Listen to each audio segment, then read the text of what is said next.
Hello friends, Sam here. So in this video, what we are going to talk about, whenever we deal with Salesforce connector, in that we do have two different processes to fetch records, query and query all. So just have a look here. We can have query and we can have query all.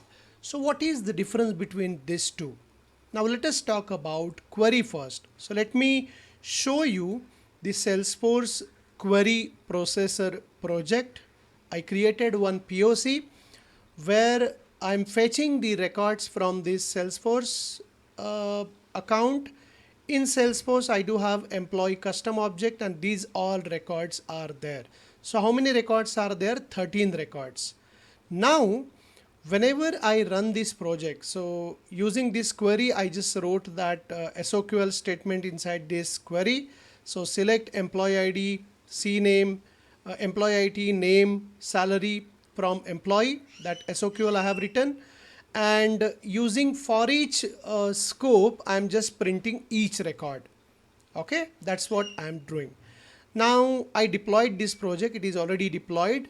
Let me send a request from Postman to this particular project, send, and let's see what happens. So whenever I use Salesforce query, it fetch all the records from Salesforce objects. So you will see all 13 records will be fetched from Salesforce object employee to Mulesoft, and that will be displayed on console. Let's see that. Yes, you can see all 13 records. So you can see all these 13 records are already displayed. Let me show you that. Okay. Now, if you look at this Salesforce account and if you check the recycle bin, already there are some records, like 3 records, Wasim, Rohit and Sapan. These 3 records are already in recycle bin. Those records are not fetched by Salesforce query processor.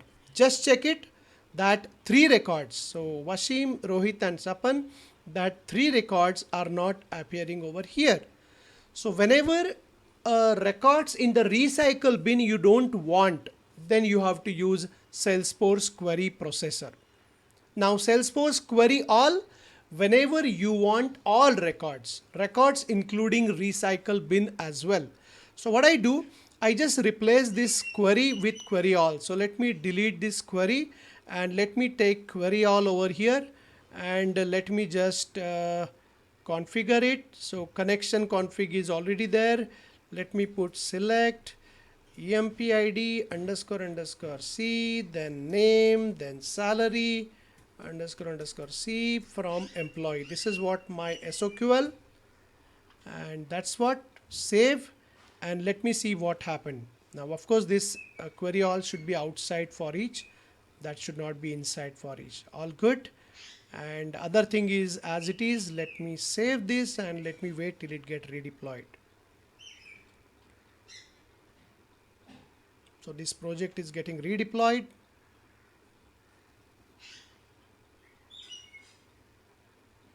So this time we are using query all. We are using this query all processor in my POC. Let's see what's the difference.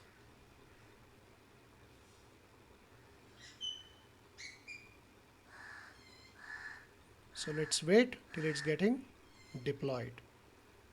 Perfect.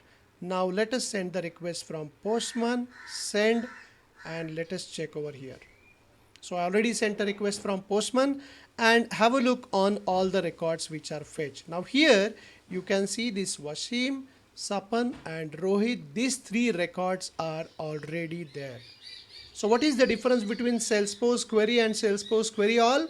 Salesforce query do not fetch records from recycle bin, but Salesforce query all fetch all the records including all those records which are there in recycle bin. So in some cases you may require to have this recycle bin record also. There you can use query all. Otherwise you can go for query. I hope it is clear. So stay tuned for next video friends. Thank you. Bye bye.